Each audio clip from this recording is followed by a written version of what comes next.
రాజకీయంగా రాహుల్ గాంధీ ఎందుకు ఎస్టాబ్లిష్ కాలేకపోతున్నారు అనే విషయాన్ని ఆయనే స్వయంగా బయటపెట్టుకున్నారు మరోసారి. మన దేశ ఆర్థిక వ్యవస్థ దేగుతోంది, పాకుతోంది అంటూ అమెరికా అధ్యక్షుడు ట్రంప్ చేసిన వ్యాఖ్యల్ని రాహుల్ గాంధీ సమర్థించడం చూస్తే అవునా, రాహుల్ గాంధీకి ఈ మాత్రం లాజిక్ అర్థం కాలేదా అని మనకు అనిపిస్తుంది. మన ఇంట్లో మనకి ఎన్ని డిఫరెన్సెస్ అయినా ఉండొచ్చు, కానీ ఎదురింటి వాడు మనల్ని కామెంట్ చేస్తే మనం మన ఇంట్లో వాళ్ళని సపోర్ట్ చేస్తామా, ఎదురింటి వాడికి మద్దతు పలుకుతామా?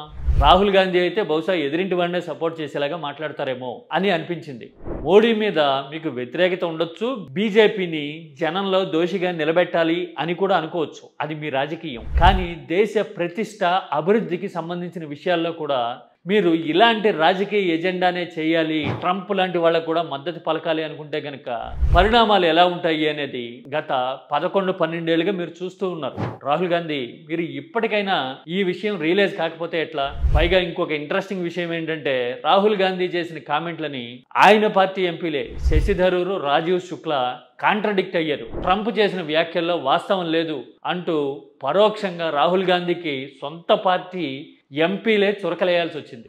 అట్లా ఉంది రాహుల్ రాజకీయం.